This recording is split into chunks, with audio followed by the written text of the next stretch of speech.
જેમ કે ચામડી કપાઈ જાય ને તો ચામડી નવી આવી જાય છે, હાડકું તૂટી જાય ને તો હાડકું સંધાઈ જાય છે. પણ ભગવાને મગજ અને સ્પાઇનલ કોર્ડ આ બે જ અંગ એવા બનાવ્યા છે કે જેમાં એક વખત ડેમેજ થઈ ગયું તો એ ઇરિવર્સિબલ ડેમેજ છે.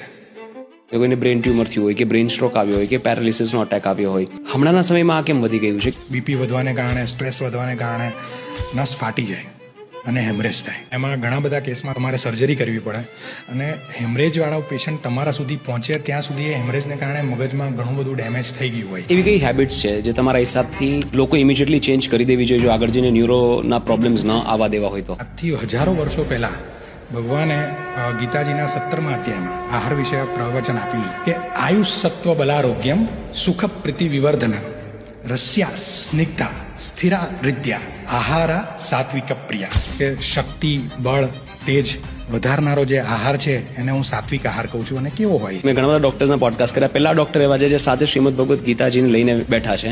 સામેવાળાઓ બોલવાનો છે એનાથી મને ક્યારેય લોડ આવતો નથી. આપણા પ્રોબ્લેમનું કારણ આપણે શું વિચારીએ છીએ ને આપણે શું બોલીએ છીએ ને એ છે. એટલે જે બોલવાનું ગમે નહીં ને એ ક્યારે વિચારવું નહીં, અને જે વિચારવાનું ના ગમે ને એ ક્યારે બોલવું નહીં. એક મહાયુદ્ધમાં ભગવાને એક યોદ્ધાને કરેલી વાતમાં આજના જીવનના બધા પ્રશ્નોના જવાબ છે. આપણે શું ખાવું, શું ન ખાવું, ફેલિયર મળે તો શું કરવું, સક્સેસ મળે તો શું કરવું, નિષ્કામ કર્મ, આ બધી વાતો ભગવાન આજથી 5000 વર્ષ પહેલા કહેલી ને આજની તારીખે હજી પ્રાસંગિક છે. અને આની વાત એક ડોક્ટર મને કરે છે એ વાતનો મને વધારે ગર્વ છે. નવી જનરેશન જેને આપણે જેન ઝી કહીએ છીએ એને આ વસ્તુથી અવગત કરાવીએ કે આ તો એન્સાઇક્લોપીડિયા છે. જ્યારે દુઃખને તમે અવસર ગણશો ને ત્યારે જ તમને ખ્યાલ આવશે તમારી ક્ષમતાઓ શું છે, તમારી સીમાઓ શું છે, કોણ તમારું છે અને કોણ પારકું છે.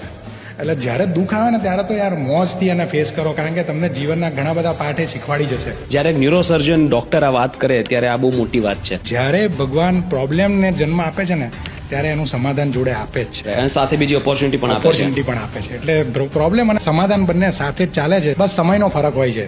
સમસ્યા પહેલા આવે છે અને સમાધાન પછી આવે છે, પણ એ સમયને માણી